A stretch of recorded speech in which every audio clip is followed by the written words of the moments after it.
Hello, everyone, and welcome to the Y Factor Leadership Unlocked. My name is Spencer Collier. I'm the host here.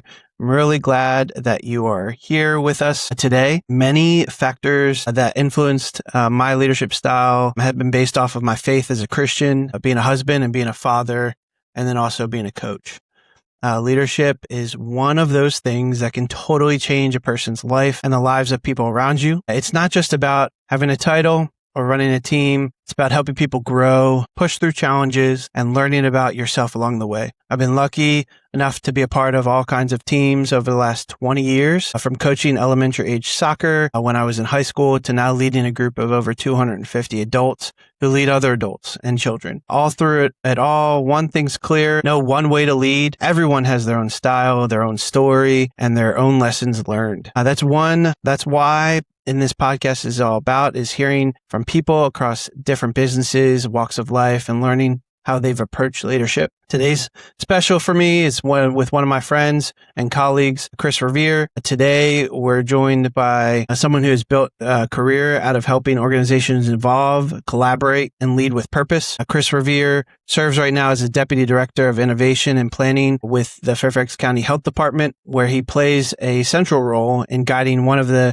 nation's most dynamic local public health systems. Chris's leadership is rooted in transformation, from integrating cross-disciplinary teams to strengthening the workforce that delivers essential public health services. He has been instrumental in aligning strategy, policy, and community partnerships in advancing health equity and ensure Fairfax County is prepared to meet the challenges in the 21st century. Before joining Fairfax County, Chris led child health policies and advocacies efforts in numerous children's health cares, bringing a strong foundation in public policy, systems, and thinking and community-centered leadership. His work has consistently focused on empowering teams, elevating organizational performance, and building collaboration networks that create real measurable impact. With a background that spans executive management to innovational strategic plan and public health advocacy, with a reputation of helping those who do good do better, Christopher brings a thoughtful, forward-thinking perspective on what effective leadership looks like in the government and community health today. So Chris, welcome to the podcast. A little bit of our friendship as Chris and I met right after COVID with our county's work softball team. And now it's been 4 years later. We're going into our fourth year. We've already brought 2 championships to our team together, which has been awesome. But that's not why we're here today. We're here to just talk about leadership and to bring a perspective of different things you've learned through your career. So just sort of basic starting off question here, Chris. What were some of the roles before you're even in your current one where you've been able to lead people? It could be in the job or even within the community, but what were some of the roles before you got into Fairfax County? Yeah, thanks, Spencer, and really do appreciate that, explanation of my long career. It's been an amazing adventure of many different roles over a lifetime, really. That began as early as high school when, playing team sports, football, baseball. I was also in a marching band, the captain of that band, and then later, in my professional career, just having an opportunity, I think, to be, at least for me, in the right place at the right time, where there were challenges that were presented to a team or to an organization, and they required someone, and I felt very comfortable being that someone, meeting that moment and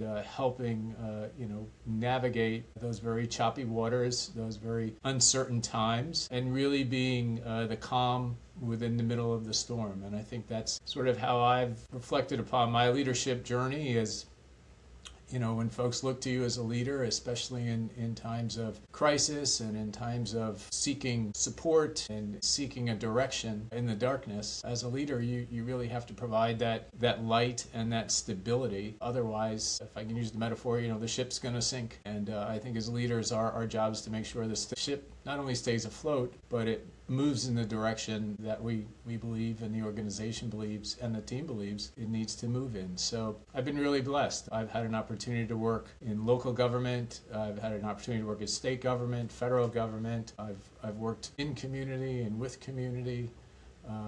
at the level of engagement that was very rewarding to me individually, but more importantly, I got to see real difference being made in the lives of folks who really could benefit from my knowledge and my ability to lead programs and lead organizations. So Chris, you said your lengthy career, going back to the early stages of, like, you mentioned a few things that I think is vital, is you did some sports teams, you were part of some bands. Were there any people or individuals in that start of your career in development that influenced you, at least at the start, and then as you continue to progress, were sort of mentors to you and discussed on how you shaped your leadership style as you are today, as you've transformed into different cultures or different things that you've wanted to continue to pull into your bucket? Yeah, sure. And again, been very fortunate to have had very strong leaders in my life, both professionally and personally. And I think by strong, I mean, not that they were demonstrative or yelling all the time. I mean, certainly there were moments where I guess they really had to impress their points. But, these were really just folks who just always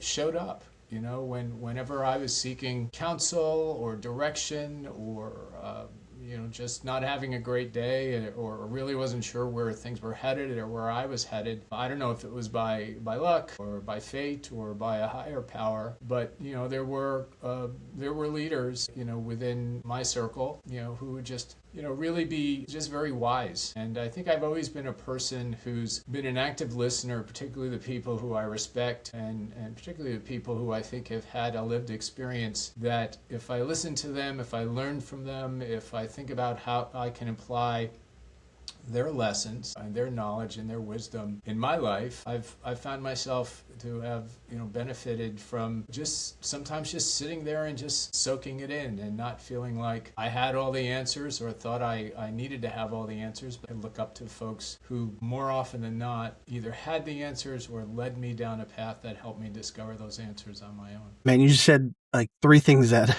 popped in my head. I'm like, man, so showed up was what you said, listening, right, to you, and then transferred into you being a listener itself. And then like the presence piece. Right? So there's a difference, in my opinion, and I laugh at this in my current role of like showing up and then also like physically being present for a staff member or staff members to listen, right? Not to make your own opinion about it, right? Just to literally, a lot of the time I laugh because what the true leaders that I've seen around me, and you sort of recited this, those that show up and probably 70% of the time are just listening, right? If not more, right? Have made the most influence on my life currently. And it sounds similar to you, where they've just been present and available, work related or even personal, to be able to push me through a time that I needed assistance. And like you said, for me, it's definitely, I feel like God's moments of coming in and basically be like, here's the person that needs you to help right this time. And then you're like, where the heck did that come from? And I would say that even for you, Chris, to me, so like 4 years ago, COVID hit, I got to join this county softball team, didn't know a person in line at this team, which was really cool. Very different team perspective compared to what the rest of the teams are that we play. And you were there, and I got to basically be like, hey, like, this is which is funny to say out loud, this is a director of a health department playing on our team. And I'm just newly starting to about to get into an operations manager role, which influences a lot of staff members below me. And I just got to basically pick your brain in that aspect at the time. For me, it was super influential, to be able to be like, hey, this is what I'm going through. I don't even know what the heck to do. And then you were just sitting there listening and basically like, hey, like sometimes you just got to listen. And so it was really impactful for me, even that 4 years ago when we met, to be present, just be able to sit and listen. That's why I've even stayed before we jumped on of like the different people that I've come across paths with you, within our current county that we work in. They just have the utmost respect on how you lead and how you listen. And so it's been really cool to see, even me personally, within you the last 4 years. I know you're saying the lengthy career you've had before this, but the influence and impact you've made on a positive note, even through me, right? We've been able to work a little bit more together in our fields, but ultimately being able to influence those that you don't even technically lead per se has been cool. Yeah, well, again, I think awesome. a big part of it is never forgetting where you came from. Mm-hmm. I didn't start out in the position I'm in, and certainly I had a lot to learn when I was starting out in my career that, maybe I thought I knew, and I made some mistakes along the way and learned from them. But again, I mean, I think, the folks who have really been most helpful to me as leaders, they were regular people at the end of the day. I mean, they were my boss, or they were, the elected official, in my community. But at the end of the day, they were people, and they tried to relate to you on that level. It wasn't that it wasn't a power dynamic that they sort of set up intentionally. And even when it all, at the end of the day, there really wasn't a power dynamic there unintentionally. It was just, human beings just interacting and communicating, and even in the toughest moments, still trying to find some humor and levity, just to kind of, break the ice and break through those tough moments, to just kind of clear your mind and your emotions and just kind of get yourself sort of back on balance. And then for me, I've found that's when I do my best work. That's when the teams or the organizations that I've led do their best work, is when you have that balance, and where people don't look at me as a deputy director or as an executive director or other roles that I've had. At the end of the day, I'm Chris, and you're Spencer, and we relate on a softball field, and we relate on a professional field as well. But it's Chris and Spencer. Yeah. What would you say was the best advice you ever got from a supervisor or leader? I would say own up to your mistakes and just admit them. Again. There's plenty of times where I've had to just come clean, to my team, or, to my band, or, to my teammates on a softball field, to just say, you know what, I screwed up, and I own it, and I'm going to come back. The way I'm going to fix that is, number one, I'm going to learn from it and try not to repeat it again. But I think for me, and maybe for others, more importantly, is I'm going to find other ways to contribute in a meaningful way to what we're trying to accomplish in our efforts. So, it's like not getting that hit with the bases loaded in a softball field, but you get on the field, and you take your position, and the next thing you're making a great play defensively in the field. So you've got to be able to bounce back from those disappointments, from those failures. You've got to admit it to yourself, but then you've got to say, I've got to come back stronger. And how can I make an impact the next time I'm given the opportunity? From mistakes, how can you make an impact that's positive to help support your team? 100%. And to support me, And support yourself. my mind. Yeah, mentally. Yeah. Mentally. Otherwise, I'm going to go out there shaking like a leaf, because I made an error, or I made a mistake, or I made a bad decision, and the next thing you know, when my team or my organization needs me again, I'm not going to rise up. I'm going to keep myself deflated and in the wrong headspace, and I'm not going to do my best work if I'm not in a positive headspace. So going off of that topic, which I wasn't expected to do this quick, but what would you say as a leader? What was one of your biggest mistakes and errors that you can remember? And then what did you end up doing about it? Obviously, you're talking about from advice of you've told people about it, but what did you do from a mistake or error that you made that you can remember? And then how did you respond to it? Yeah. I think, again, preparation, I think you learn in life, hope is not a strategy. And I think I've gone into some professional and maybe even personal and, opportunities where I could have been better prepared. I was hoping for a good result, but ultimately, I should have stepped up and contributed more, been more prepared, put a little bit more investment of my time and my energy and my thinking strategically, rather than just kind of mailing it in, for lack of a better term. And there's consequences to that, and sometimes things can really blow up in your face and really go off the rails, and you end up in a place that you would have never imagined.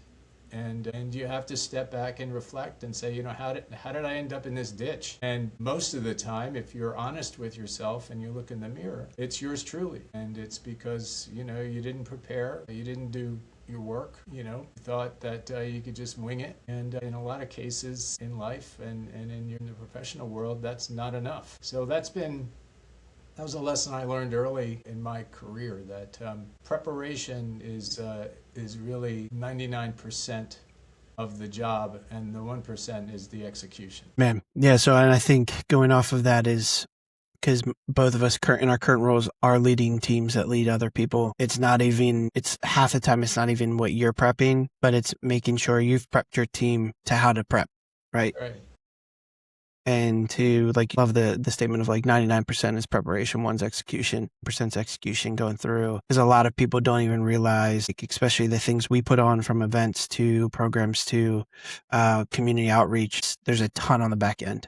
And if you're not working yourself through it, as well as helping other people work through it, learn how to do it, it doesn't look good on any end from that. So no, it's awesome. Again, I think it's like anything else that you commit yourself to. How you perform is based on how you practice. I mean, it's true in, whether you're a musician in a band like I am, and I spend a lot of times practicing my parts and making sure that when I'm performing with my band that I've got it. I've got it nailed down. I've got it locked in. It's no different in public health than, with emergency preparedness, because when we have to respond to a public health emergency, it's that investment in preparedness that gives us the positive result and, and honestly keeps our community healthy. And in some cases, like we saw with COVID, can save lives. That didn't happen overnight. That was because of the thousands of hours that our health department and our staff invested in preparedness, so that when we had to execute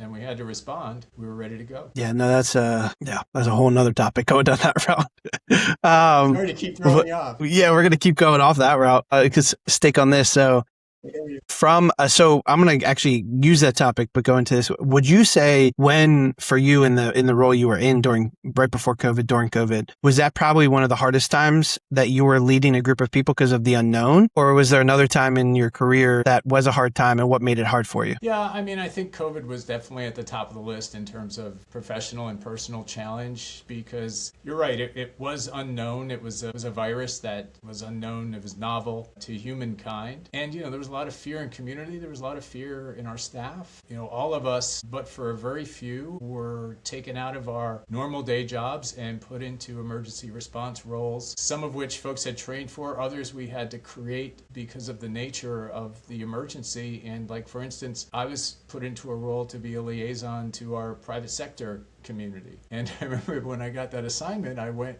to our incident commander and I said, great, I'm happy to do this. I'm ready to do. What do I do? And the response I got was, well, you're going to have to figure it out, because we've never had a liaison to the business community before, because we've never had a pandemic. And so that wasn't in the plan. So I was like, okay, I've got a blank piece of paper here. I'll just start figuring it out. And I'll say the other challenge to the pandemic response for any of us who were involved in public health was just the longevity of it. We like to say in public health that because of the experience with COVID, that we weren't just first responders, but we were continuous responders for almost 3 years. And that was unparalleled in history, and certainly was unparalleled in anybody's professional careers, and certainly nothing that we ever thought we had signed up for. But again, as I said, Spencer, leaders meet the moment. And, my response in that situation, it was going to be fight or flight, right? Was I going to say, well, there's no job description, there's no binder, where's my instructions, I can't do this job? Or it's like, okay, well, I've been assigned this very important role, as was every role, and I've got to make it happen. I've got to make it work. I've got to show up, and I've got to figure out how to put together a strategic plan to approach our business community. And that's basically what I did for 3 years. And then I went back to the job I was hired for and had to sit down with Dr. Gloria and say, you remember what you hired me for? Let's revisit, because I need a refresher.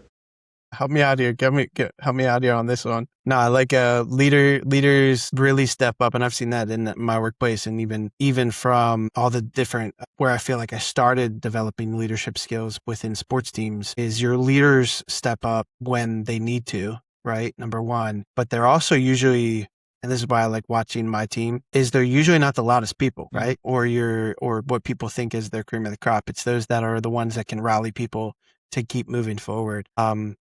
And it might not be your star performer per se. And so that's been really cool to see, even with amongst my team, of hey, how do you lead? You have to, and this more I think is the biggest point too. And you sort of nailed it on the head. For you personally, is I think the greatest leaders I've ever led are the ones that are extremely adaptable, right?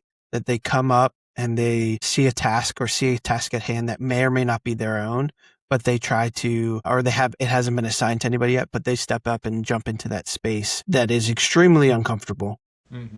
But they're willing to take that risk per se and keep the ball rolling. Like you said, not only are you trying to keep the ship from sinking, but also move it right earlier on. So that's been really cool to see from my leadership perspective in the roles that I've held. Is you might not think you might expect someone to step up, but then someone from literally left field shows up and says, "Hey, I'm willing to pitch," right? And then they end up being perfect at that role, but had no clue they could do it. Mm-hmm. When they started. Yeah. But yeah, that's been really influential to see, like, don't put people in a box, right? Literally have that box opened. And so if they want to jump and get to another spot, they can, and not keep them tied down to where they're at. So absolutely. Well, again, I think it comes down to respecting the fact that with any team, you're going to have varied expertise, varied experiences, varied perspectives. And I think that's one of the biggest strengths of having a team. And you just prove that point. If you had a team of people who all had the same experience, thought the same way, reacted in the same way, and then something happens that's a bit off center than what everybody's sort of used to, that's going to be problematic, because it is going to require within that moment someone who's processing that information in a different way perhaps than the rest of the team is, and that's going to be the person that's going to step into the breach and lead and get folks, out of the weeds. And I think that's part of the beauty of having a team where folks have different strengths and process information differently, because as we know in our work, every day is something different, and every day is an opportunity for somebody to step up and lead from where they are. Yeah, I think the two difficult parts of leading is there's two angles, right? Angle one, if you're coming into a team, and I was this about 3 years ago, where you've got your team that already exists, right? And you didn't have any influence on essentially picking those members, right? You're just coming in as a leader of this team that already is there, and you're now trying to figure out where everyone sits, right? Versus, which I am at now because of people retiring and so forth, picking your team, right, of the different qualities and different perspectives and personalities. And that's one reason why I'm blessed where I'm at now, is I have 9 direct reports, all of which now that I've hired, right? Mm-hmm. And they are, and I laugh at it when I'm sitting there with them all together, they're all drastically different, right? All of them. And they all are now comfortable enough, which is good or bad, right? They all speak up when there's something that needs to be said. Yeah. And it is what it is, right? But it's funny, people in the room, and this is where I love listening to Simon Sinek and others, but like you have to allow space for people to process too.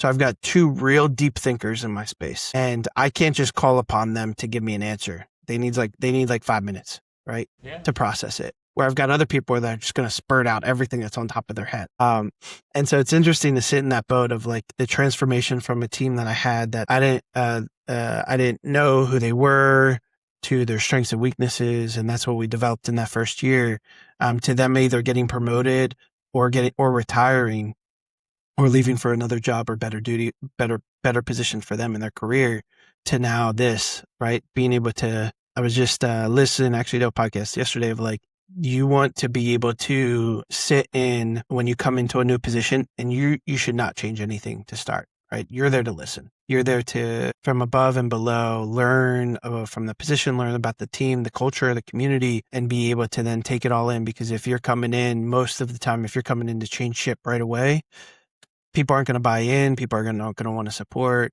People aren't going to lose respect. They're not going to want to sit and listen because you didn't listen to them, and so forth and so on. Yeah. Well, again, it's, you're fortunate that you've had an opportunity to hire folks on your team.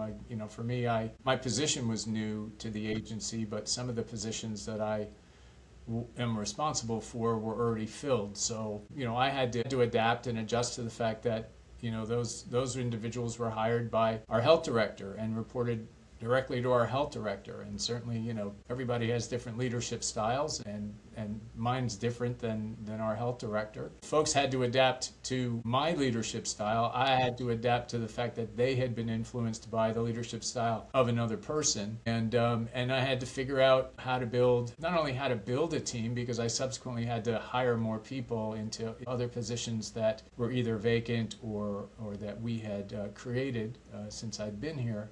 But I also had to think about how to build an environment where everybody felt safe to contribute, safe to challenge, safe to explore, and safe to disagree. Because even if you've hired everybody on your team, there's still going to be disagreements. It's how those disagreements are handled, and if it's done in an intellectually open way instead of a judgmental way, then now you create sort of a climate that will help that team bond, and I think also help that team coalesce around a vision for what we're trying to achieve. And it'll mean that we'll back each other up, which is really important, because there's going to be failures. And I think it's really important, instead of blaming and pointing fingers in a team environment, the failure is shared amongst everyone.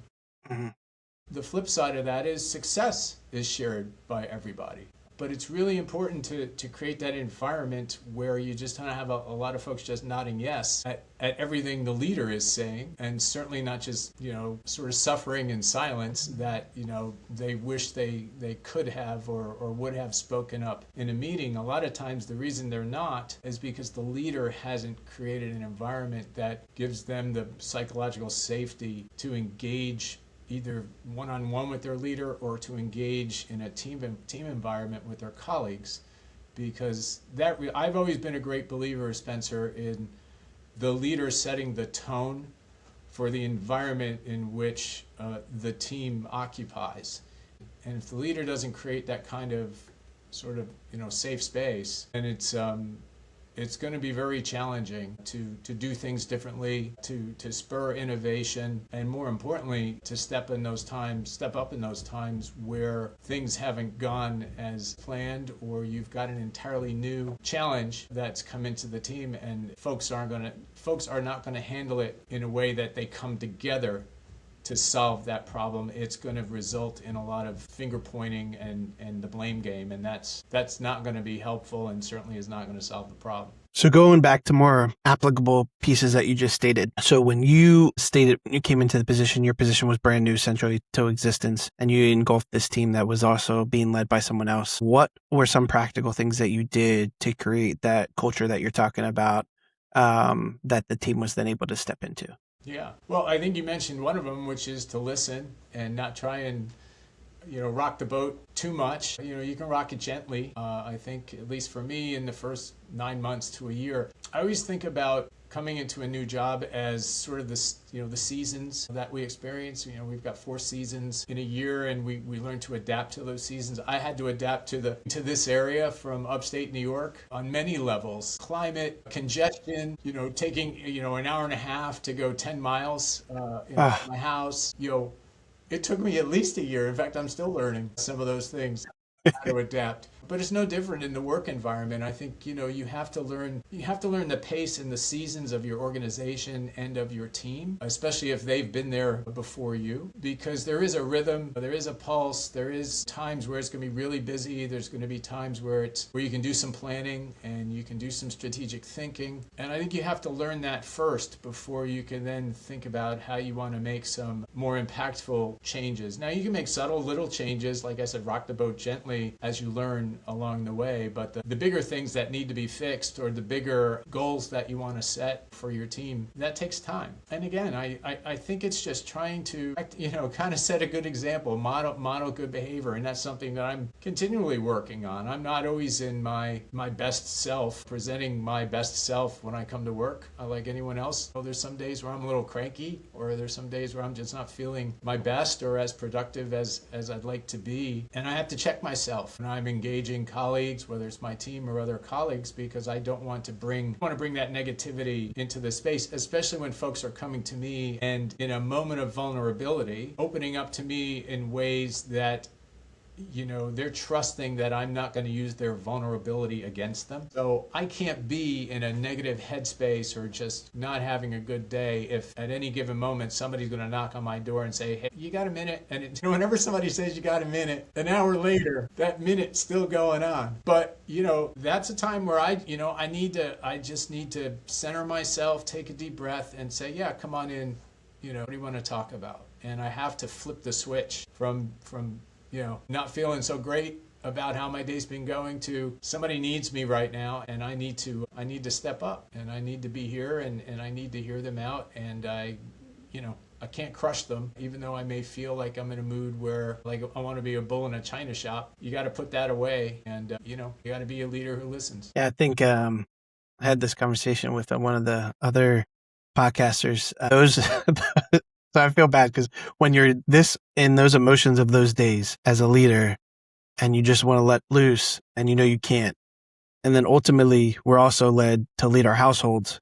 And so that same mentality doesn't always come back when you're with your wife or kids or others. And so we were talking about that in a previous one of like, how to continue that process even at home with your spouses. And just be able to lead them and not like, I think the biggest thing, and you mentioned it earlier, is just open communication too, of like, if 100% like, hey, do you have a minute turns into 30 minutes to an hour, but ultimately that 30 minutes to an hour of just vulnerability from both ways can turn into 10 times more productive work later on because of that connection that you've just made with that staff member and their willingness to work with you. But being able to think that mentality too with your wife of being able to like, hey, can I take this minute? That's going to be an hour, maybe 3 hours. And then that turns into an encouragement moment with you and your spouse as well. But we as men, at least for me, have that problem to be able to do that. So Sure. Well, like you said, you got to take the long view and just be quiet, listen, and and try and be supportive. And you're right, there'll be dividends, that you won't realize in the moment, but they will make themselves apparent further down the road. No, 100%. I think the concept too of like, hey, we as leaders, and I'm excited to have this individual who used to be one of my supervisors in the next couple of weeks. But every time I entered their office with because this was probably 10 years ago, every time I went into their office and said, hey, this is a scenario, and this is the first time it happened, they would respond with, well, what do you think? Right. And not respond with, this is the solution. Right. And that has drastically not only transformed my thought processing, but also how people come to me with problems because they're already knowing that I'm going to turn around and say, well, what's your thought and how you would do it first? Because it makes them think on their feet a little bit more. And then they are then now relaying that information to whoever they're leading and builds empowerment, right? That they're able to find a solution. And it may be, like you said, the vulnerability of they might have it wrong, but giving them the ability to make the decision and then also be, if they do make a wrong choice or a mistake or whatever it may be, not to be cutthroat, basically like, hey, you screwed up, right? But then them being willing to basically, hey, this didn't work. We're going to try this instead. Right. And I think that's the biggest, like you said, I love the aspect of like, you're building the culture that the team is sitting in. Mm-hmm. Right. Yeah. Mm-hmm. And that will then hopefully replicate downwards and downwards. Absolutely. Well, and I think also, again, sometimes this is hard to reconcile, as a leader, but sometimes the honest answer is I don't have the answer, or I don't know the answer. And a lot of times I think leaders are expected to have all the answers when their team approaches them and says, we've got a problem, or hey, I was thinking X, Y, or Z. Sometimes it's like, okay, well, let's really unpack this because right now I don't have an answer. And so tell me what you think. Right? And sometimes from that, you're almost like you're co-creating the answer as you go along because, sometimes I'm like, wow, I'm thinking in my head, boy, this is a new one. How are we going to bridge this chasm? And sometimes it's just, I don't know. So let's think about what the answer could be. Because off the top of my head, I couldn't tell you. And that's just an honest answer. It doesn't make me a lesser leader or somebody who doesn't care or somebody who's passing the buck. I think it's just me being vulnerable in that moment to my colleague and saying, I don't have the answer. And I know you expect me to have the answer. I hope I didn't disappoint you. But, the honest answer is, I don't know. And I'm fine with that. And I hope you're fine with it too. Well, I think it's a combo of two of like, I don't know, but let's work together to find the solution. Exactly. Right. Yeah. So a lot of people I've also heard like, I just don't know, like go figure it out. Right. Where that's not always helpful either. No, that's So not. So I've been on that boat too. So like being able to be a peer in a leadership role, I think is also extremely thought provoking and empowering too. Of like you are, even though I'm a different title than you, that doesn't matter when we're working together to find a solution to whatever. I mean, I feel like that in my position, that's at least every week, if not every day. Yeah. Going off of sort of shifting gears a tiny bit, Chris, you stated, and it could be more than one, right? Thinking back through all the different roles you've played, either as the main leader or several, maybe not even the leader of a huge team, but maybe a smaller team. What would you say is one of your proudest moments that you've been able to see success in? Maybe you as an individual, or even you as a team, a part of a team. So what would you say that's at right now? Wow. I know, big question.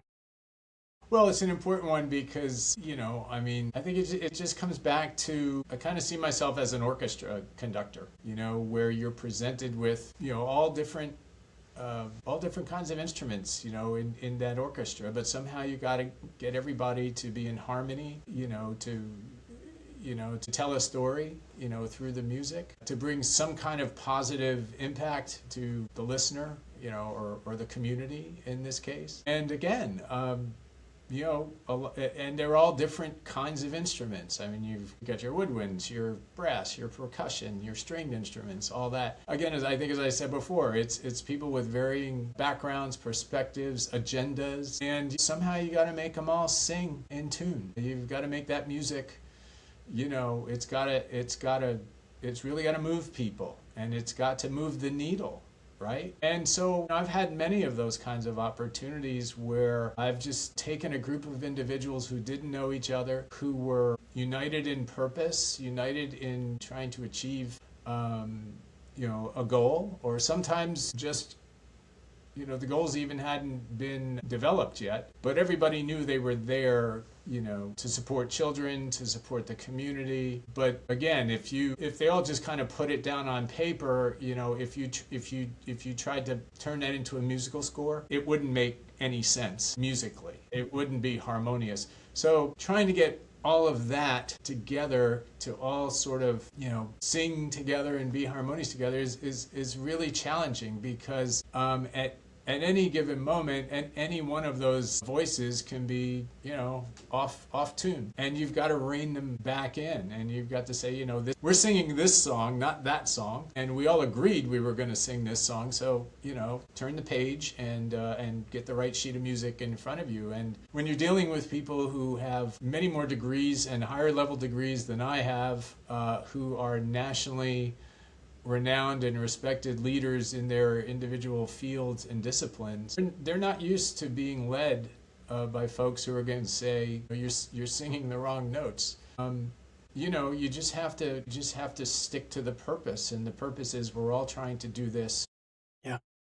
We don't all have to agree, and there should be room for disagreement. But ultimately, when we all do agree on a direction, I think it's really important for the leader to make sure that the team continues to move in that direction, because you are always going to have folks who want to pull, you're going down the road and you're saying, the destination is 57, and somebody wants to get off the off-ramp at exit 56. And it's like, no, we all agreed we're getting off at exit 57, and we're going to stick to that. I think for me, my proudest achievements have just been that sustainability, of being focused on the vision, being focused on the outcomes that we wanted to achieve, and being able to counteract forces that would pull the team away from the direction that we all agreed that we needed to go, and what we were trying to pursue.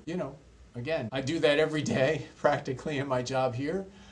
And I've done it in the most challenging sense with people who just weren't, they just weren't used to being led, with that kind of stability and that kind of like, no, this is what we're doing, and we're not going to deviate from the course we set out. No, yeah, I feel like that's also when you're a part of organizations, especially ours, where you've got all these different units that either report to you, and then you're also dealing with other partner agencies or profit, nonprofit, government, non-government, whatever you want to say. And you're all given the purpose, because I'm a part of one team now, keeping everyone targeted at the purpose. And the end goal is vital because everyone's either more people continue to jump on and then some people are trying to jump off. And we're not at the goal yet.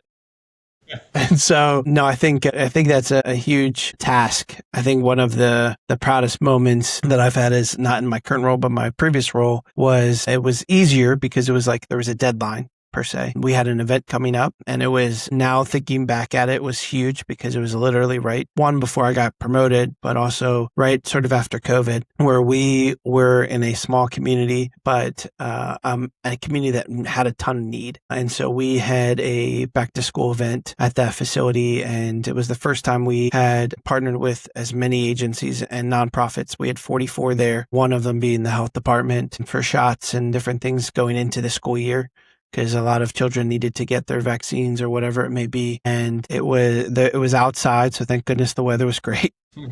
But we had over 3,000 people attend in a literally 3-hour period, which was insane. Wow.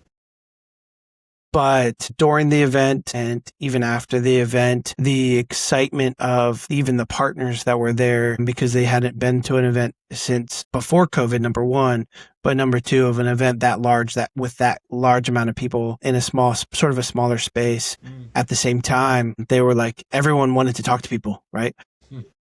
And bringing that excitement. And that was probably like, obviously organizing for volunteers, but also 44 different partners, and then bringing them all into the same space, as well as not having a parking lot big enough. So worrying about transportation, parking, all the logistics, the preparation, like you said, it was 99% of it. Once it started, it started. So like you either pass or fail at that point. But that was probably one of the most exciting moments of my career so far, to be able to see the excitement on people's faces, why I was doing what I was doing at the time. And just excited of why I'm in the field I'm in, right? To serve people, to be able to provide something for them that they'd have either had or don't have a normal opportunity to get. So yeah, that's why we are in the fields we're in, because we're excited about the different things and opportunities that we get to serve our communities with. Absolutely.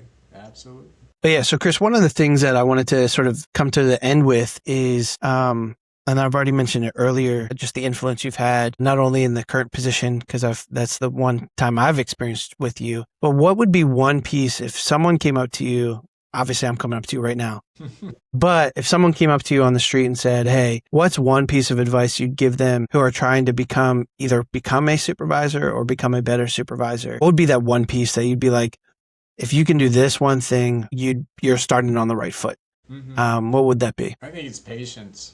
Again, Love it. it's really hard, especially like I said, when you have deadlines and you've got people breathing down your neck, and maybe your boss is needs it like yesterday, and whatever. Be patient, be that calm in the center of the storm. I mean, that's what, at least those are the leaders that I've always gravitated to, because there was sort of serenity in their in their faces, in their actions, in their words. And again, I think it just gave the team the lift that they needed when folks were really feeling overwhelmed or tired or deflated. And so sometimes, again, I think it goes back to that listening and observing and just kind of just being patient and seeing how things are playing out.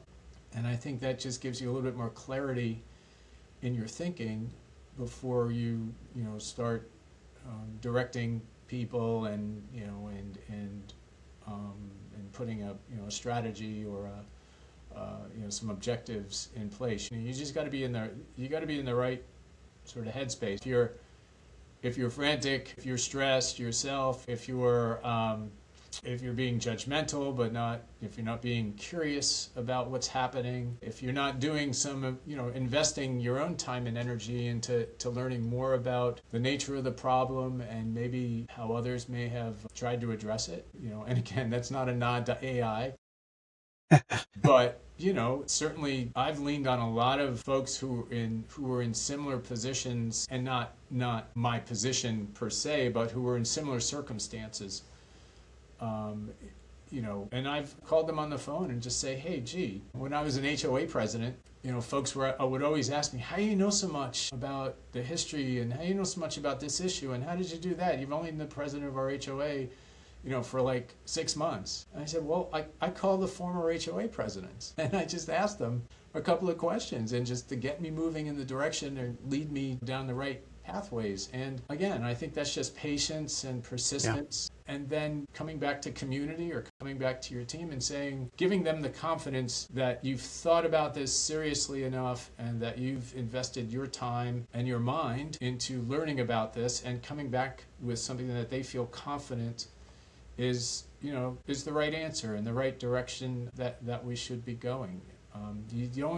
As a leader, you don't always have to shoot from the hip. You can take a step back, you can ask for the grace of time and space, and then use that time and space and that grace that you've been given by your team or by your boss to really do something with it, because then you can come back to them and earn their trust and their confidence, because you've used that patience and that grace wisely. Have you ever heard, and that's what I was trying to find, I was like, when I came across this, I took a training the other day. No, not AI.